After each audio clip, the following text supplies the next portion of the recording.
ప్రతి ముత్తైదు అంబను కాదే కవిచేది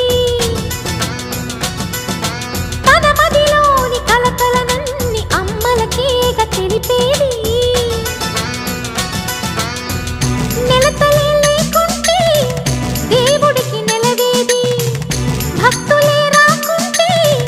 గుడికి ఇక వెలుగేది దయతోటి కుంకుమ పూలు అక్షింతలు మనమంతా ఇవ్వాలి తన తాళి నిలపాలి తాళి కాచి ముత్తైదా ఎల్ల